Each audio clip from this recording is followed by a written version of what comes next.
Morning. তো যেটা বলি যে 2 দিন প্রচুর মানে চাপের মধ্যে ছিলাম, জানি না যে এখান থেকে বেরিয়ে আজকে এই জায়গায় আসতে পারবো, কখনো ভাবিনি। আজকে সিনিয়ররা ছিল বলে, সাপোর্ট টিম ছিল বলে আজকে হয়তো এই জায়গায় বসে সবার সামনে কথা বলতে পারছি।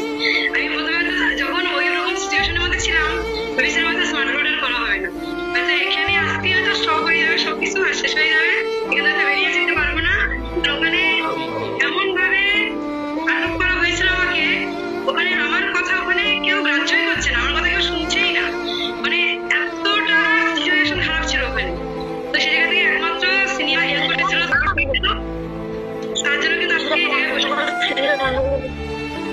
বসে ছিল বলে লিগ্যালি ছিল বলে কিন্তু আজকে ওই সিচুয়েশন থেকে আমি বেরিয়ে আসতে পারছি। অন্য কোনো প্ল্যাটফর্ম হতো তাহলে তো ওইখানটাই আমি শেষ হয়ে যেতাম। সত্যি কথা বলতে আজকে সিচুয়েশন যা বাইরে করেছিল ওইটা ইচ্ছাকৃত ভাবে হয়নি, হচ্ছে আমি নিজেও বুঝতে পারিনি একটা অ্যাসোসিয়েট ফার্স্ট হাফের বাচ্চা যে কিনা ট্রেনিং করে এখন মানে ফার্স্ট হাফ থেকে জাস্ট নতুন লিডারশিপের চান্স পেয়েছে, সে এই রিসেন্ট কনভার্ট হলো, মানে পাশাপাশি দু তিনটা নেগেটিভ বাড়ি ছিল। আমরা ভেবেছিলাম যে ওই মেয়েটাকে ওখান থেকে তুলে বের করবো।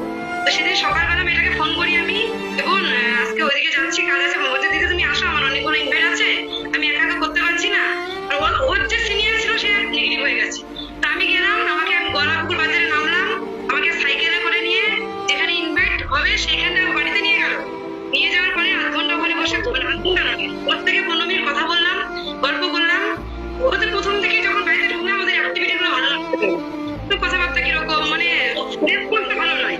তবু আমি ওখানে বলছিলাম যে না, ইনভাইট করতে গেলে তোমাকে সময় দিতে হবে। 8 ঘন্টার মতো সময় দিলাম। 8 ঘন্টা সময় দেওয়ার সঙ্গে সঙ্গে দেখি দরজাটা, মানে যে মেয়েটার সঙ্গে ইনভাইটে গেছিলাম মৌমিতা জানা বলে, তার দাদা, তার মা এবং ও পাশটায় টোটাল হচ্ছে টোটাল 2 জন অ্যাসোসিয়েটের মা এবং হচ্ছে প্লাস ওর হচ্ছে জেঠিমা, টোটাল 5 থেকে 6 জন। ওরা একদম রেডি হয়ে চলে এসেছে বাড়িতে, গিয়ে বলছে দরজা বন্ধ করো, টাকা নিয়েছো, টাকাগুলো ফেরত দাও। আমি স্বপ্নও ভাবতে পারিনি যে একটা ভালো অ্যাসোসিয়েট, পজিটিভ অ্যাসোসিয়েট, ওর মা পজিটিভ, 2 দিন আগে বাড়ি থেকে টিকিটের টাকা নিয়ে এসেছি, বাড়ি ভিজিট করে দিয়ে এসেছি, প্রোডাক্টের সম্বন্ধে কথাবার্তা বলে এসেছি, সেই মাটা কি করে এরকম করতে পারে? মা ছেলে, মানে ছেলেটা তো আরো দুর্দান্ত, ওখানকার ডন বলতে গেলে চলে। মানে মৌমিতা হচ্ছে ঠান্ডা একদম ঠান্ডা প্রকৃতির মেয়ে, মানে কিছু বোঝে না, মানে কিরকম টাইপের, মানে বোকা টাইপের, মানে হালকা বোকা। ওর দাদা একটা ডেঞ্জার, মানে ওখানকার ডন, মানে ওই প্রবলেমটা পুরোটাই ক্রিয়েট হয়েছে দাদার জন্য। মানে দাদা মানে সত্যি কথা বলতে যখন ওখানে যায় মানে আমাকে মেরে ফেলবে, মানে প্রথমেই বলবে মেরে ফেলবে মনে অবস্থা।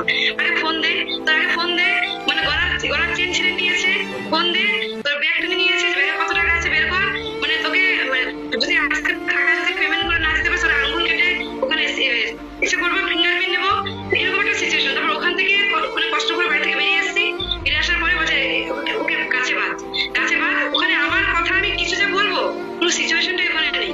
আর ওখানে আমার ফোন তো কেটে নিয়েছে, আমি কোনো সিনিয়রকে ওখান থেকে ফোন করবো সেরকম সিচুয়েশনটা ওখানে নেই।